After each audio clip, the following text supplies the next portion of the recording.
Hey, what is up guys? Guitar here, welcome back to another Brave 9 video. Alright, so hopefully I'll get this video out fast enough. So currently there's a couple of things going on, a couple of events that are going to end soon. So first up, free transfer. If you guys have not yet completely used it, make sure to use it all up.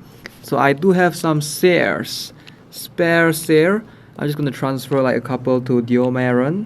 Alright, so just for fun, alright, or else this is all going to go to waste. So if you don't use it, you basically just lose it. Alright, so I do have a couple of spare shares somewhere here. Let me unlock them. 1, 2, 3. Alright, so share. So I will be able to skill her up back to plus 10. So look at that, we have one last share. So just going to transfer the last one. Alright, remember it's free anyways, make sure to use it. Okay, so let's jump on to the video and we're gonna have a look at the patch notes. Alright, couple of things. Mission package end of sale, so we're gonna end, those things will be ended. So again, we're gonna have a couple of interesting things going on. Albion, Darwina, Maxwell, Lancia. Alright, so all of these will be added till to the March 19th update.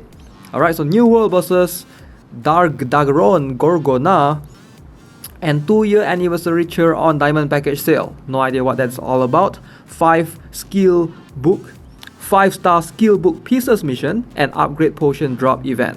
Alright, alongside with end of slime exp times 1.5 event and the 5-star skill transfer event that was mentioned earlier. Okay, so let's have a look at the update. Alright, so Brave 9 update. So we'll have Albion, Darwina, Maxwell, and Lancia. So all of them are the 3rd Black Lion Knights. OP, pretty OP.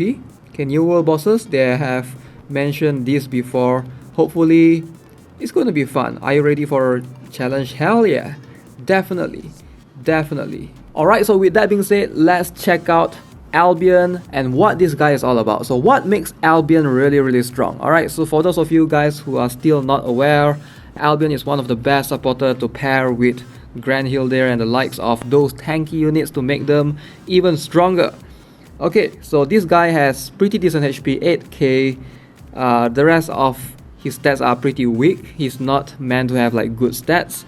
So he has this skill right here, first skill, permanent command. So becomes immune to stats weakening skill type. Alright, so fixes main support target to oneself. Alright, notice it cannot be removed with removal skill type. So it's sort of like an irremovable buff. So this skill is just something that's similar to Stella's skill. Basically, it just means that he will always buff within his range of the cross style, right? As opposed to most supporters, they will buff the next target. So he will always be in the middle. So this skill is kind of unique. Alright, so it gives allies the shock ability. Alright, so that means that they will be able to deal shock damage. So it's sort of a minor thing, but keep in mind that shock is not DOT, it's attack interference. So Michaela still will be able to counter this because you do have that immunity, right? So Rafitia will still be able to purify it. It's nothing amazing, but it's something that I don't think it's a huge deal, but it can be game changing at times, depending, because some warriors are more tankier than not, but usually if they're gonna die, they're gonna die anyways. Alright, so and then we have the agility. So this skill is still locked. You need to go all the way to plus 3 and then you unlock this Agi Bestowal. Alright, notice it gives ally support times 10% boost in agility. Alright, so this skill will keep increasing and it's just increasing in terms of the damage, I believe, the attack and the shock damage. So plus 6, notice now it's like reduce incoming damage as well alongside with agility increase. So that's awesome. And then of course we have 20% boost agi going on to plus 7, plus 8.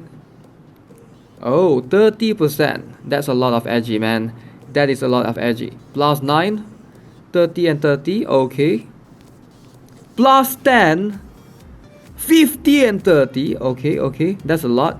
So plus 10 is a pretty moderate amount, but it's not enough. It will not make him strong enough yet. So at plus 10, I wouldn't call him usable or broken just yet. Okay, plus 11. Alright, so now 60% edgy, 30% reduced incoming damage. Still not that OP. So his OP skill will come at plus 12, I believe. Alright, so this is where it gets interesting. So plus 12, notice now there's something unique, something extra. Alright, so allies amount of reduced damage due to Grace skill effect will increase. So basically his reduced damage due to Grace effect, on top of that 35%, there will be 10% additional reduction, which is insane. So 45% Grace damage as opposed to the normal 35%. So since this guy gives a ton of agility, basically that's like 100%. It's literally 100% that you will be able to Grace. So there's just no helping it. This guy is just, it's gonna get crazier. So plus 13, boom, plus 25%. Alright, so plus 14, this is where his optimal and the strongest like point in terms of this skill gives out this Grace thing. Okay, so I am aware that some of you guys might be still a little bit new and you might not understood what agility and what is Grace and things of whatnot. I've done a video of it. I'll try to link it in the top right corner and perhaps link it in the description as well, explaining what agility does. But ideally, agility is just a stat that gives you a chance to Grace. It doesn't give anything, it just gives a chance. It provides a chance to Grace. If you have 100% agility, means you have 100% chance of grazing. Alright, so when you graze, you basically do sort of a damage reduction.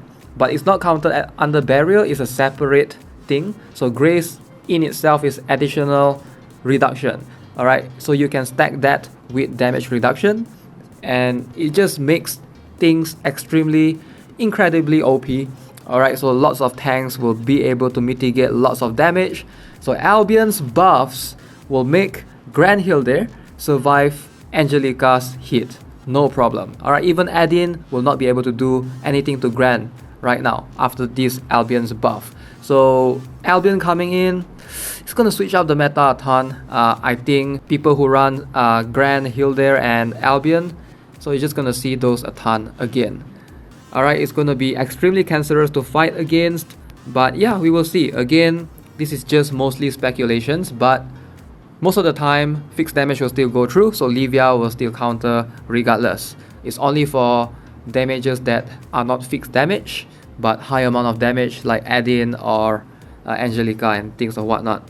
So, Taunt, let's see, there's an additional, okay, so plus 15 is not that OP. It does give additional 30% reduced incoming damage, but that's about it, right? That's about it. Okay, so overall, I think Albion is pretty strong. With the right team composition, with the right utility, if you know how to use him correctly in a formation, this guy is gonna be game changing. It's gonna be OP. Alright, so I will not be surprised to see lots of players complaining about Albion and Granhildr. Like even as it is right now, majority of you guys are like, oh man, Gran, I hate Gran, etc, etc. I feel like those players who already picked Natus from their Jumpstart quest, they might start to regret it a bit after this week. Alright, if you start seeing Albion Gran combo, you will be like, I should have gone that route. But it is what it is, right? So you can't be good at everything. Natus is still pretty good. Very strong in the underground evil castle, but still Albion is where it's at. Alright, so a question that I get asked a lot is, should you pull for Albion? And the answer is, it depends on your team composition. If you have Granhildr, hell yes, pull for him, man. You're not gonna regret it. If you don't have Gran, think. Alright, so Benshina is gonna work pretty decently, I would say. Things like Glacier is gonna make her pretty devastating as well, because what Agi does is it reduces the DOT duration as well, so it's gonna help her at certain times against Christina. So you gotta weigh in a lot of things, right? So Agi is something that's like not many supporters will provide, and Albion just gives the maximum amount of like agility and grace into one package. It's just insane. And of course, you can always pair Albion with someone else like those Suicide Bombers, Chalkel and etc. But yeah, let me know what you guys think of Albion for sure. I think this guy's gonna be so broken. Are you guys gonna pull him? Let me know in the comments below. As always, if you haven't already, subscribe, give this video a like. I'll see you guys in the next one. Have a nice day. Goodbye.